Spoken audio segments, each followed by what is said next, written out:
तालुक्याच्या राजकारणामध्ये पाटील परिवार किंवा भुशाच्या पाटलाचं कुठल्याही प्रकारे चाललं नाही पाहिजे.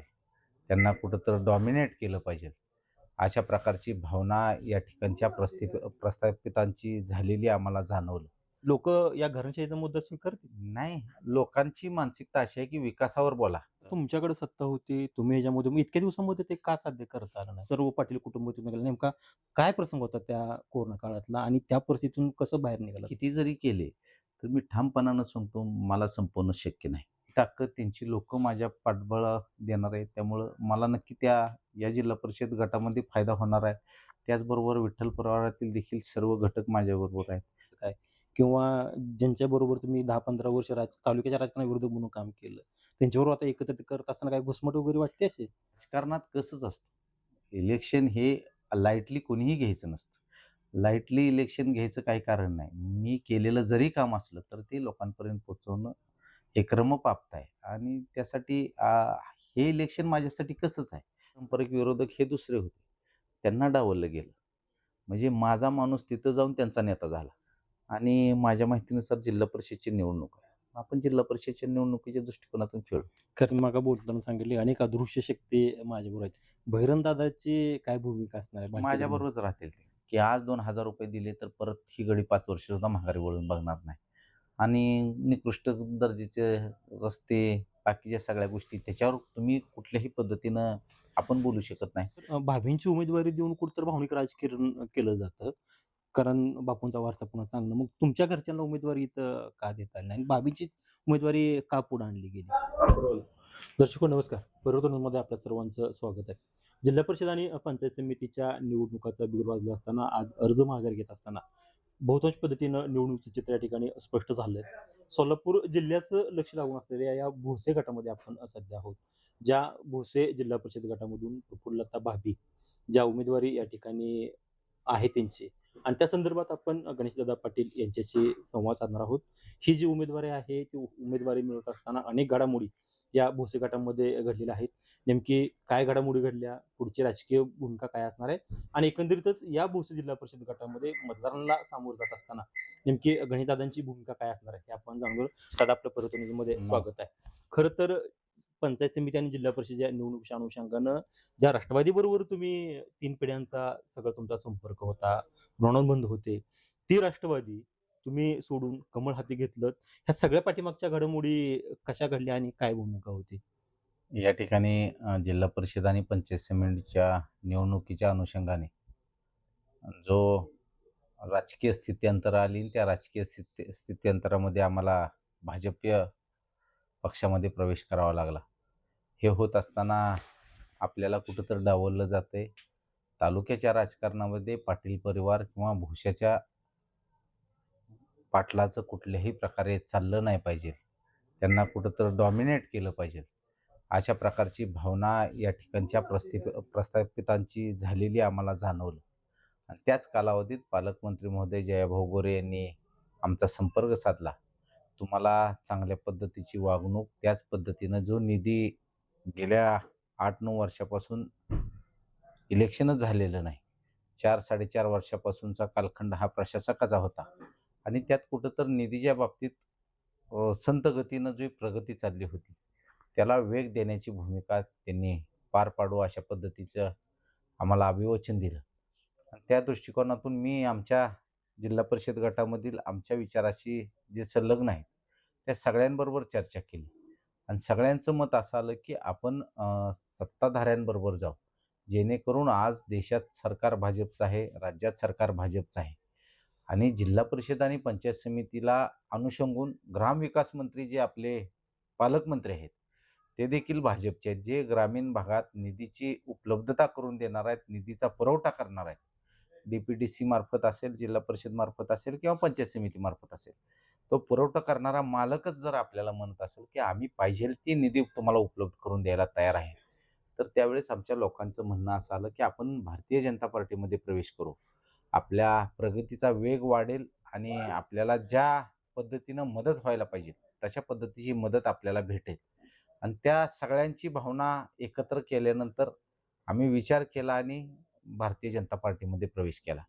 आता 3 पिढ्याचा राष्ट्रवादी काँग्रेस असेल किंवा काँग्रेस पक्षाबरोबरचा थेटच आमचा पवार साहेबांशी संपर्क बापूंचा असतील, भाऊ असतील, त्यांच्या बरोबरची तुम्ही सुद्धा त्याबरोबर काम हो. केलंय. मी जिल्हाध्यक्ष म्हणून जवळपास 2-2.5 वर्ष काम केलेलं आहे.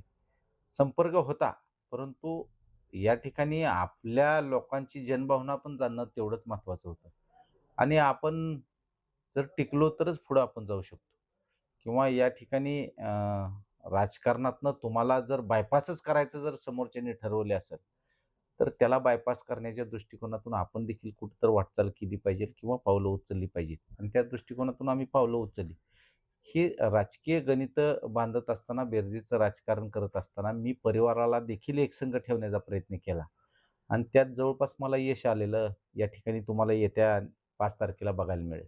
खरं तर मग गणेशदादांना बायपास का करावा लागला? नेमकं कोण करत होतं गणेशदादांना बायपास? प्रस्थापित आमदार या ठिकाणी बायपास करण्याचा किंवा त्यांना आता त्यांनी आमच्यावर घराणेशाहीचा आरोप केला, परंतु त्यांनी जो समोरचा उमेदवार दिलाय तो देखील त्याची आई जिल्हा परिषद सदस्य होती. बाजार समितीला त्याचे वडील संचालक होते, ग्रामपंचायतीला सदस्य होते. त्यानंतर तंटामुक्तीचे अध्यक्ष होते. मग हे या गोष्टी त्यांचं पण घराणेशाही होऊ शकत नाही का? आणि जर त्यांचं लयच घराणेशाहीवर जर हे असेल, तर पंढरपूर तालुक्यातील त्यांनी जे उमेदवार दिलेत, त्याची चाचपणी केल्यानंतर तुमच्या लक्षात येईल, की ते देखील जिल्हा परिषदेचे मागं सदस्य झालेले आहेत. त्यांचे वडील सदस्य आहेत. करकम गटात जावा तुम्ही. हे एकंदरीतच कुठंतरी फक्त टार्गेट गणेश पाटील करायचा आणि कुठेतरी एखादं नरेटिव्ह सेट करायचा अशा प्रकारची त्या मागची भूमिका असावी. परंतु तुम्ही बघा अ, या ठिकाणी करकमचा उमेदवार कोण दिलेला आहे? त्याचबरोबर जिल्हा परिषदचा, त्याचबरोबर बाकीच्या ज्या जिल्हा परिषद गट आहेत, हं. जे ओपनचे आहेत, खुल्या तिथं प्रवर्गावरती खुल्या प्रवर्गात ते पार्श्वभूमी असणारेच आहेत. आणि मग ह्यात ते घराणेशाही म्हणणं एक बरं जाणून-बुजून घराणेशाहीचा मुद्दा लोकं किती स्वीकारतील आता? तुम्ही लोकांमध्ये जाताय, सातत्यानं भेटताय. लोकं या घराणेशाहीचा मुद्दा स्वीकारतील? नाही, लोकांची मानसिकता अशी आहे, की विकासावर बोला. आम्ही विकासाचं व्हिजन घेऊन बाहेर पडलेलो आहे. मी माझ्या भोसे ग्रामपंचायतीचा सरपंच म्हणून गेले 5 वर्ष झालं काम करतोय. मी माझ्या भोसे गावात कशा पद्धतीचे डेव्हलपमेंट केली आहे, हे मी दाखवतोय आणि मी ते दाखवतोय. तुम्ही तसं काही तर दाखवा, की आम्ही हे केलंय आणि आता पुढं करू. अशा पद्धतीचं मला वाटत नाही कुठला उमेदवार असं दाखवत असेल, की आम्ही अशा-अशा पद्धतीनं ग्रामपंचायतीमार्फत कामं केलेली आहेत, पंचायत समितीमार्फत कामं केलेली आहेत किंवा जिल्हा परिषदेमार्फत कामं केलेली आहेत. जलसंधारणची कामं असतील, आरोग्य विभागाची असेल, पशुवैद्यकीय असेल किंवा पर्यावरणासंदर्भात असेल. आम्ही जिल्ह्यामध्ये विभागामध्ये अव्वल असणारी ग्रामपंचायत आहे. त्याचं पारितोषिक आम्हाला मिळालेलं आहे. आणि गव्हर्नमेंट स्क्रुटिनी लावल्याशिवाय तर पारितोषिक असंच वाटत नाही. ते काही खाजगी नाही. जे काही निकष असतील ते त्या निकषाची त्या पूर्तता निकषात आम्ही उत्तम ठरलेलो आहे, अव्वल ठरलेलो आहे. त्यामुळेच आम्हाला ते मिळालेलं आहे. याचा अर्थ आम्ही प्रगती करतोय, विकास करतोय आणि व्हिजन आम्हाला आहे. या ठिकाणी माझ्या माहितीनुसार सोलापूर जिल्ह्यात रीडिंग हॉल कुठंच नसेल. ग्रामपंचायतीने बनवलेला. परंतु मी या ठिकाणी रीडिंग हॉल बनवलं. एक महिला बचत गटासाठी ऑफिस एकदम अत्याधुनिक पद्धतीचं कुणी बनवलेलं नसेल, पण आम्ही बनवलेलं आहे. माझ्या ग्रामपंचायतीच्या एरियामध्ये जे राज्यसेवेमध्ये प्रथम आलेले किंवा राज्यसेवेमध्ये पास झालेले, ती लोकं या ठिकाणी 7 दिवसाचा प्रोग्राम आहे त्यांचा यशदामार्फत. तो या ठिकाणी ते अटेंड करतात. 7 दिवस ते या ठिकाणी राहतात. व्हिलेज अटॅचमेंट म्हणून एक प्रोग्राम आहे. तो गावातली परिस्थिती कशी आहे, गावाच्या प्रगतीच्या दृष्टिकोनातून, पाणंद रस्ते असतील, जे अधिकारी उद्या प्रोबेशन पिरियडवर जाणार आहेत आणि त्यानंतर ते अधिकारी होणार आहेत.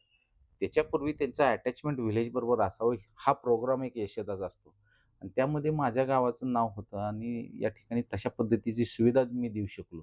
आज यशदासारखी जर जी गव्हर्नमेंटची संस्था आहे, ट्रेनिंग ट्रेनिंग संस्था. संस्था आहे, ती आम्हाला अप्रिशिएट करत असेल, तर नक्कीच आम्ही काम करतोय. खरं तर तुम्ही लोकांमध्ये जाताय, सातत्याने मिसळताय, आता प्रचार दौरा करताय. मतदारसंघ भोसे जर गट पाहिला तर हाय व्होल्टेज आहे. जिल्ह्यात संपूर्ण लक्ष आहे. एकीकडं तुमच्याकडे सुद्धा त्या ठिकाणी घराण्यांचा वारसा दिला जातो. पलीकडच्या बाजूचं त्याच पद्धतीनं ठेकेदारी संदर्भात आरोप केला जातील.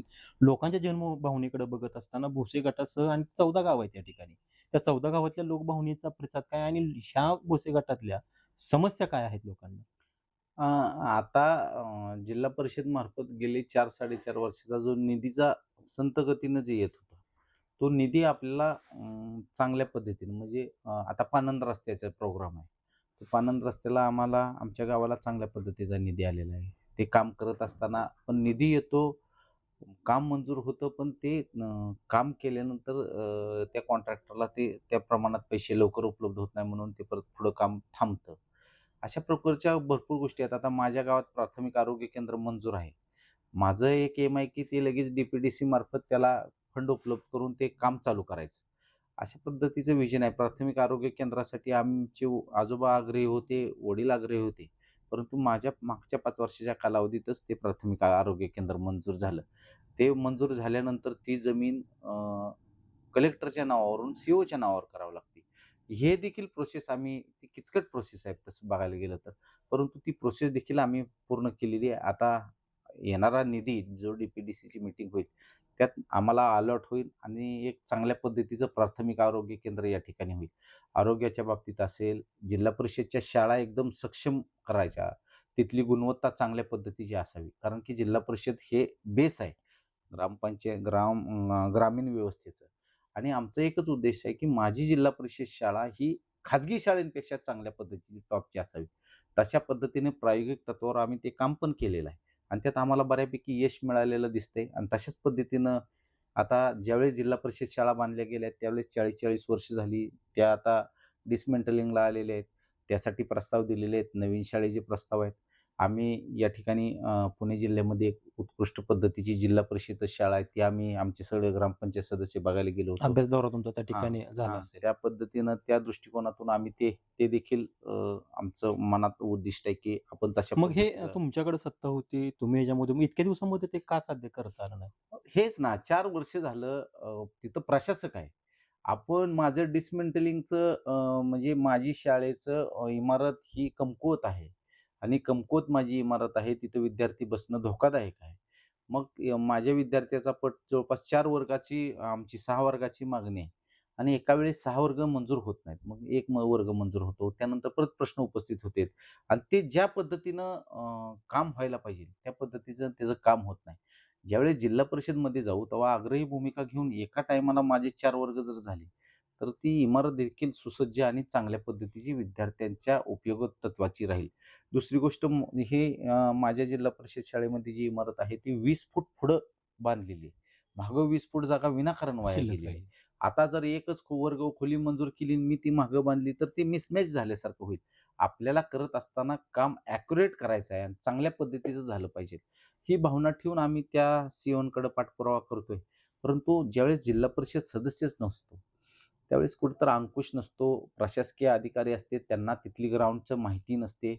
कारण हे अधिकारी लेव्हलवरच आतापर्यंत चाललं. आपलं अधिकारी असायला पाहिजे, अभ्यासू नेतृत्व असायला पाहिजे, हां, सगळं मग समजायला मागणी पाहिजे ते. त्याला ग्राउंड रिॲलिटी ज्याला माहिती आहे, तो ते व्यवस्थित मांडणी करू शकतो आणि ती मांडणी केल्यानंतर निधी उपलब्ध व्हायला काही अडचण होत नाही. खरं तर भाभींची उमेदवारी देऊन कुठेतरी भावनिक राजकारण केलं जातं.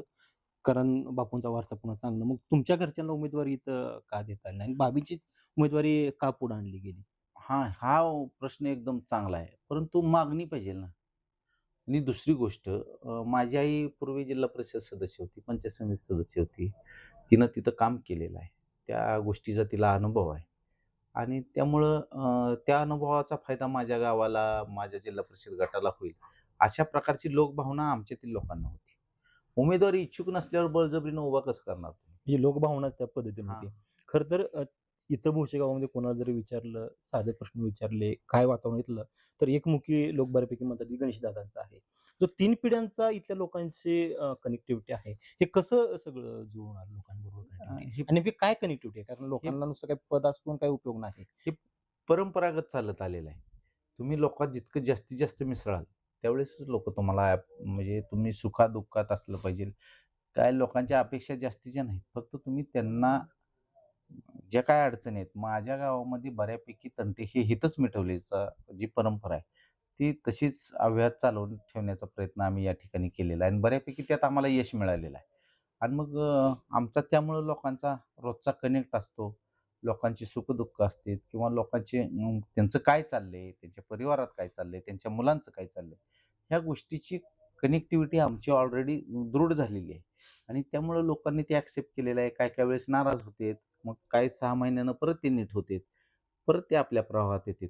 पण आपलीच लोकं आपल्यावर नाराज होत असतील. बाहेरची लोकं कोण नाराज होत नसतात. अशा प्रकारची भावना ठेवून आम्ही काम करतो. खरं तर गणेशदादाला पूर्वीपासून चांगला प्लॅटफॉर्म मिळाला होता. मात्र कोरोनाचा काळ आला, की जो अतिशय सगळ्या देशाला कणकर होता. खूप वाईट तो काळ गेला.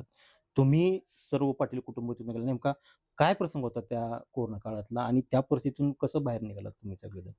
आमच्या परिवारातील 13 दिवसाच्या अंतरात 3 माणसं या ठिकाणी निधन झालं आणि एकदम प्रतिकूल परिस्थिती होती. घरात परिस्थिती भीतीदायक होती आणि त्या परिस्थितीत मी घरातला मोठा असल्यामुळं माझ्यावर जबाबदारी होती, की आपण खचून न जाता त्या ठिकाणी आता आलेलं संकट आहे त्याला तोंड देणं हे क्रमप्राप्त आहे. जर मी खचलो तर माझ्या मागचा परिवार पूर्ण खचून जाईल आणि ही भावना माझ्यात तयार झाली. ती झाल्यामुळं मी माझ्या घराला आधार दिला. हे घडत असताना माझा कोरोना कालावधीतल्या पहिल्या फेजमध्ये आमच्या गावातील बऱ्यापैकी कुटुंबांचं नुकसान झालं.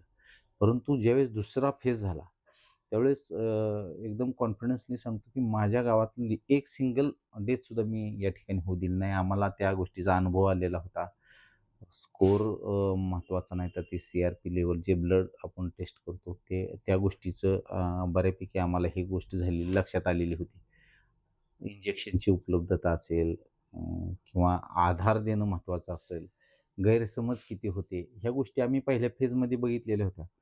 त्यामुळं लोकांची कनेक्टिव्हिटी ठेवली. पेशंट 22 स्कोरचा पेशंटसुद्धा माझे 2 पेशंट माझे बोशातले माघारी घरी आले आणि त्यात आम्हाला यश मिळालं. म्हणजे माझं जे वाईट झालं तसं माझ्या गावातील कोणाच्या कुटुंबाचं होऊ नये, ही भावना ठेवून मी काम केलं आणि प्रतिकूल परिस्थिती अशी झाली की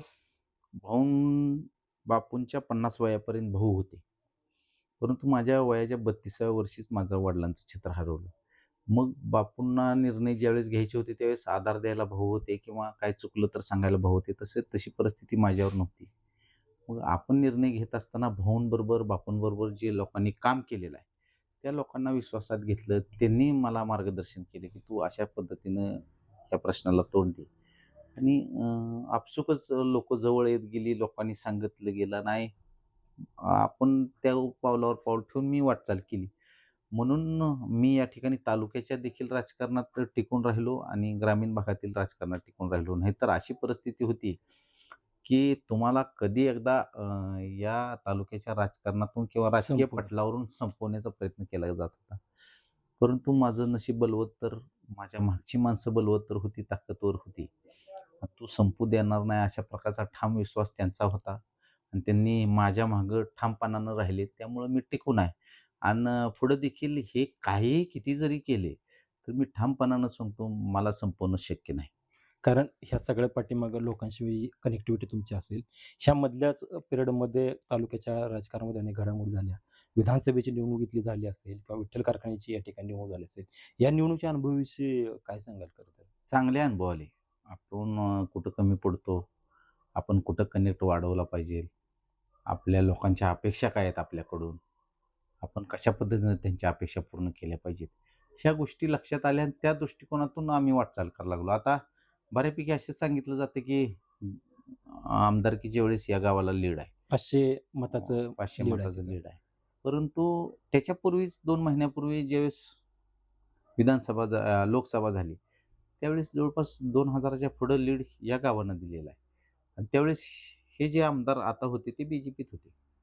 म्हणजे त्यांनी प्रवेशच करायचा राहिला होता, पण त्यांनी त्यांना सपोर्ट केलेला होता. असं काही नसतं. राजकारण हे त्या वेळेच्या परिस्थितीनुसार असतं. तुम्ही वातावरण कसं निर्माण करताय, त्या वातावरणाला टॅकल कसं करताय, त्याला सामोरे कसं जाताय, या गोष्टी बऱ्यापैकी असतात. त्या कालावधीत आणाभाका शपथा दिल्या, त्याच्यावर लोकांनी विश्वास ठेवला. आता लोकं बघतायत. मग त्या शपथा खऱ्या-खोट्या. काय कल्पना नाही, ते लोकं सांगतील तुम्हाला. खरं तर या भोसे गटाच्या राजकारणामध्ये तुम्ही एकटा असताना आता इथं परिचारकांची ताकद आहे. भाजप तुमच्याबरोबर आलं असताना बबनदादाची रणजितभाईच्या माध्यमातून ताकद मिळते. ह्या एकत्रित ताकदीचा कसा या निवडणुकीकडे फायदा होईल? नक्की फायदा होतोय. ते नुसतं ताकद नाही तर ते विचार आहेत. ती मोठी अनुभवी मंडळी सगळी आहे. म्हणजे बबनदादा असतील, रणजितभाई असतील, प्रशांत मालक असतील. ही अनुभवानं श्रेष्ठ असलेली मंडळी राजकारणात बऱ्यापैकी कालावधी घालवलेली मंडळी आहे. आणि त्यांची ताकद, त्यांची लोकं माझ्या पाठबळ देणार आहे. त्यामुळं मला नक्की या जिल्हा परिषद गटामध्ये फायदा होणार आहे. त्याचबरोबर विठ्ठल परिवारातील देखील सर्व घटक माझ्याबरोबर आहेत. मी यापूर्वी देखील सांगितलेलं आणि इथून पुढे बी सांगणार आहे, माझ्याबरोबर सगळ्या प्रकारच्या शक्त्या राहणार आहेत. भाजपचा रोष लोकांमध्ये काय आहे का कमळाविषयी तसं काय?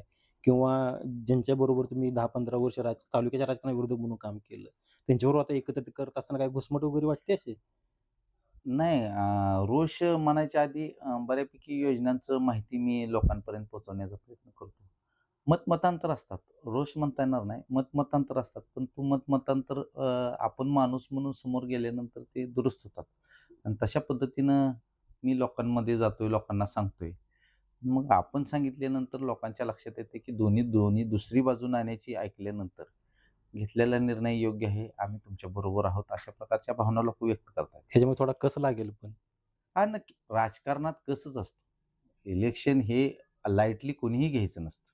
लाईटली इलेक्शन घ्यायचं काही कारण नाही. मी केलेलं जरी काम असलं, तर ते लोकांपर्यंत पोहोचवणं हे क्रमप्राप्त आहे आणि त्यासाठी हे इलेक्शन माझ्यासाठी कसंच आहे. कारण बापूंच्या जाण्यानंतर तालुका लेव्हलचं आणि जिल्हा लेव्हलचं हे पहिलं इलेक्शन माझ्यासाठी आहे आणि ह्यात माझी कस लागणार आहे. परंतु आपल्यावर दृढ विश्वास स्वतःचा आहे आणि त्याचबरोबर केलेलं कष्ट आहे, मागची पुण्याई आहे. मागं माझ्या आजोबांनी, माझ्या वडिलांनी केलेलं काम आहे आणि त्या ताकदीच्या जोरावर माझा विषय निश्चित आहे. खरं तर असं म्हणलं जातं, की भोसे गटातून जे लीड घेईल, तीच ही निवडणूक निर्णायक ठरणार आहे. इथं तुम्ही स्थानिक पातळीवर बघितलं असेल तर अभिजित पाटील गटाचे काय उमेदवार होते, त्यांचे मतांतर असतील किंवा त्यातले मतभेद असतील, त्याचा फायदा, तोटा किंवा इथले बेरजेचं राजकारण ह्याबद्दल काय? ते या ठिकाणचं पाटील विरुद्ध सगळे अशी सिस्टीम होती. म्हणजे मी कुठल्या पक्षात जरी गेलो तर हीच सिस्टीम आहे. परंतु राजकारण आहे. राजकारणात हेवे-दावे असतात किंवा मतमतांतर असतात. कारण की जे उमेदवार तुम्ही दिलेले ते माझे पारंपरिक विरोधक नव्हते. माझे पारंपरिक विरोधक हे दुसरे होते. त्यांना डावललं गेलं. म्हणजे माझा माणूस तिथं जाऊन त्यांचा नेता झाला. मग ह्या बी गोष्टी त्यांच्यासाठी कुठेतरी चॅलेंजिंग आहेत. त्याचा फायदा तोटा इकडं. आता येणारा काळ सांगेल. खरं तर या भोसे गटामध्ये जवळपास 35,000 मतदान आहे. मताचं गणित या ठिकाणी कसं जुळवताय? 32,000 च्या आसपास मतदान आहे. 18,000 भोसे जिल्हा भोसे पंचायत समिती गणात आहे. 14,000 गुरसाळे. गुरसाळे पंचायत समिती गणामध्ये आहे. या ठिकाणी बऱ्यापैकी चांगली गावं मला या ठिकाणी होतील. परिचारक मालक असतील, बबनदादा संदर्भात. बबनदादा असतील किंवा परिवार आमचा असेल. त्या सगळ्यांच्या ताकदीनं नक्की या ठिकाणी प्रत्येक गावामध्ये आम्हाला चांगल्या पद्धतीचं लीड या ठिकाणी बघायला भेटेल.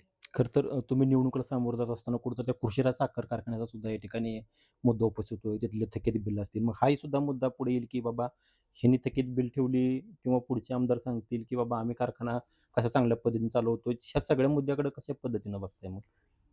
आमदारांनी माझ्या माहितीनुसार त्यांच्या पहिल्या भाषणात सांगितलं, की विकासाच्या मुद्द्यावर बोला.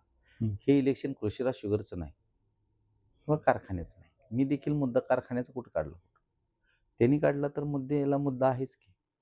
आणि कृषीराजच्या शुगरच्या बाबतीत झालं तर मी सभासदांना विश्वासात घेतलेलं आहे आणि बऱ्यापैकी बिलं मी दिलेली आहेत. त्यामुळे मला वाटत नाही त्याचा कुठं मला तोटा होईल. या ठिकाणी काम करत असताना ज्यावेळेस आपण एखादी संस्था चालवतो, त्या संस्थेत चांगलं वाईट म्हणणारी लोकं असतात. परंतु त्याला घेऊन चालायचं असतं आणि माझ्या माहितीनुसार जिल्हा परिषदची निवडणूक आहे. आपण जिल्हा परिषदच्या निवडणुकीच्या दृष्टिकोनातून खेळू. खरं तर ते मग ऊस मुद्दा किंवा ऊस दराचा मुद्दा या ठिकाणी मी येणारच नाही. बोललेलोच नाही. अ, मी नाही. ऊस ह्या विषयावर बोललो नाही. माझा पहिल्या दिवसापासून हा स्टँड आहे, की तुम्ही विकास काय केलाय तो दाखवा किंवा काय करणार आहे तो दाखवा. मग दुसरा मुद्दा असा आहे, की मी जिल्हा परिषदेमार्फत मी काम करण्यासाठी जिल्हा परिषदमध्ये जाणार आहे. त्यातून मला कामं मिळवायची नाहीत. हे माझे 2 मुद्दे. खरं तर लोकांसमोर समोर जात असताना जिल्हा परिषद माध्यमातून भोसे गटासाठी काय विजन असणार आहे? भोसे गटासाठी मी सांगितलं ना विजन. आता या ठिकाणी पाणंद रस्ते असतील, गावगाड्यातील जे रस्ते मागं राहिलेले आहेत, ते पूर्णत्वास न्यायचे आहेत. बऱ्यापैकी झालेलं काम आहे. जिल्हा परिषद शाळेला चांगल्या पद्धतीची शाळा, एकदम सशक्त शाळा बनवायची आहे, की जेणेकरून चांगल्या पद्धतीचं शिक्षण जिल्हा परिषद शाळेत. कारण गोरगरिबाचं लेकरू तिथं शिकत असतं. कमी पैशात जर तुम्ही चांगल्या पद्धतीचं शिक्षण देऊ शकत असाल, तर ते जिल्हा परिषद शाळेमध्ये देऊ शकता. आरोग्याच्या सेवा आहेत त्या प्राथमिक आरोग्य केंद्र ते मोठं बनवायचं आहे. त्याला मंजुरी आलेली आहे. त्याला निधी उपलब्ध करून ते एक मोठं बनवायचं आहे. या ठिकाणी तशाच पद्धतीच्या अडचणी माझ्या जिल्हा परिषद गटामध्ये होळे असेल, गुरसाळे असेल, चिंचोली भोसे असेल, भटुंबरे असेल, शेगाव दुमाल असेल. ही नदीकडची गावं आहेत. तिथल्या लाईटीचे प्रश्न आहेत. तिथल्या रस्त्याचे प्रश्न आहेत. ज्या त्या गावात वेगवेगळे प्रश्न आहेत आणि ते प्रश्न सोडवण्याच्या दृष्टिकोनातून आपण त्याचा पाठपुरावा करायचा. आता बऱ्यापैकी जलजीवन मिशनमुळं कामं झाली तर पिण्याच्या पाण्याचा प्रश्न पिण्याच्या सुटला पाण्याचा प्रश्न संपलेला आहे. परंतु ती जलजीवन मिशन व्यवस्थित चालावी यासाठी देखील त्याचा पाठपुरावा करणं गरजेचं आहे. अशा प्रकारचे भरपूर कामं आहेत, जे आरोग्य विभागाची आहे, जलसंधारणाची आहेत. आता जलसंधारणाचं म्हटलं तर आम्ही आमच्या ग्रामपंचायतीच्या बक्षिसातून आम्ही ते बनवलेलं होतं. बंधारे साकळी बंधारे 7 बनवलेली. तशा पद्धतीचं उद्या भविष्यात एखादी चांगली साईट असली तर जलसंधारणाचं काम करायचं आहे. महत्त्वाची गोष्ट दळणवळणाची साधनं वाढवण्यासाठी रस्त्याची कामं करायची आहेत. अशा प्रकारचे भरपूर कामं घेऊन आम्ही या ठिकाणी सामोरे जातो आणि हेच आमचं व्हिजन आहे. माझी जिल्हा परिषद गट हा बऱ्यापैकी भोश्यापासून निघाल्यानंतर हायवेला लगत पंढरपूरपर्यंत आहे. म्हणजे हायवेला कनेक्टेड आहे. तो चांगल्या पद्धतीनं अजून कसा कनेक्ट होईल, दळणवळणाची साधनं कशी वाढतील, व्यावसायिक उत्पन्न ग्रामपंचायतीचं कसं वाढेल, अशा पद्धतीचा हेतू ठेवून या ठिकाणी आम्ही काम करणार आहे. खरं तर तुम्ही मागे बोलताना सांगितले अनेक अदृश्य शक्ती माझ्याबरोबर आहेत. बहिरम दादाची काय भूमिका असणार आहे भालकेंमध्ये? माझ्याबरोबरच राहतील ते. हं. कारण तिकडे काळेसाहेब तर कल्याणराव काळेसाहेब इकडे आले. तुम्ही त्या पक्षामध्ये आहेत. मग दादांची भूमिका किंवा मग पुन्हा अभिजित पाटील, भगीरथ भालके यांचा विठ्ठल परिवार त्यांचं आता काय होतंय मला माहीत नाही, पण भगीरथ भालके हे माझ्याबरोबर आहेत. खरं तर लोकांना आता काय आव्हान मतदारांना काय आव्हान करायला याच्यामध्ये? मतदारांना एकच आव्हान करायचं आहे, काम करणाऱ्या माणसाला तुम्ही निवडून द्या. त्या पदाच्या जीवावर काम मिळवणाऱ्या माणसाला तुम्ही निवडून देऊ नका. या ठिकाणी तुम्हाला कुठल्याही प्रकारचे आमिष दाखवली जातील, परंतु तुमच्याकडे परत कधीही बघितलं जाणार नाही. कारण की हीच त्यांची भावना आहे, की सत्तेतनं पैसा आणि पैशातनं सत्ता आणि त्या भावनेनं त्यांची वाटचाल चालू आहे. तरी माझी जनता सुज्ञ आहे. त्यांना माहीत आहे, की आज ₹2000 दिले तर परत ही गडी 5 वर्षसुद्धा माघारी वळून बघणार नाही. आणि निकृष्ट दर्जाचे रस्ते, बाकीच्या सगळ्या गोष्टी त्याच्यावर तुम्ही कुठल्याही पद्धतीनं आपण बोलू शकत नाही.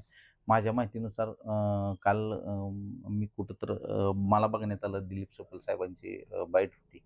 ₹1000 दिले तर साधारणतः 55 पैसे दिवसाला त्याची हजेरी पडते. मग इतक्या कमी ह्याच्यात माझी लोकं काय विकली जाणार नाहीत ह्याची मला खात्री आहे. त्यामुळं मला ह्या गोष्टीची खात्री आहे, की लोकं माझ्या पाठीशी ठामपणाने राहतील आणि लोकांना विकासावर किंवा त्यांच्या आता जिल्हा परिषद पंचायत समिती काय काम करते तर घरकुल सर्वसामान्य जनता जी दारिद्र्य रेषेखाली आहे, जी वेगवेगळ्या कास्टसाठी अलॉट झालेली घरकुल आहेत, ती उपलब्ध करून द्यायचं. मी माझ्या ग्रामपंचायतीमार्फत जवळपास 500च्या आसपास घरकुलं ही ह्या 5 वर्षाच्या कालावधीत देण्याची भूमिका पार पडली. तशाच पद्धतीच्या सुविधा जर तुमच्या दारात आणून देत असेल तर त्या लोकाला निवडून द्यायला ग्रामस्थांना काहीच अडचण नसावी. अशा प्रकारची भावना आणि आतापर्यंत मी 5 वर्षाच्या कालावधीत सरपंच म्हणून काम करत असताना एक सिंगल माणूस तुम्ही आणून दाखवा, की त्यानं गणेशदादानं माझं तोंड बघून किंवा ह्या पार्टीचा, त्या पार्टीचा बघून मला एखादी योजना या मंजूर ठिकाणी केली, मंजूर नामंजूर केली नाही किंवा नामंजूर केली असेल. असा एकही माणूस नाही. जो कोणी येईल त्याला देण्याची भूमिका या ठिकाणी गेल्या 5 वर्षात मी पार पाडलेली आहे आणि त्यामुळं आमच्यावर लोकांचा विश्वास आहे. खरं तर तुम्ही आलात, आमच्याशी संवाद साधलात. तुमच्या पुढच्या जिल्हा परिषदेच्या कार्यकारासाठी आमच्याकडून तुम्हाला खूप साऱ्या शुभेच्छा. धन्यवाद. आम्ही संवाद साधलात. आपलं मनःपूर्वक आभार. धन्यवाद.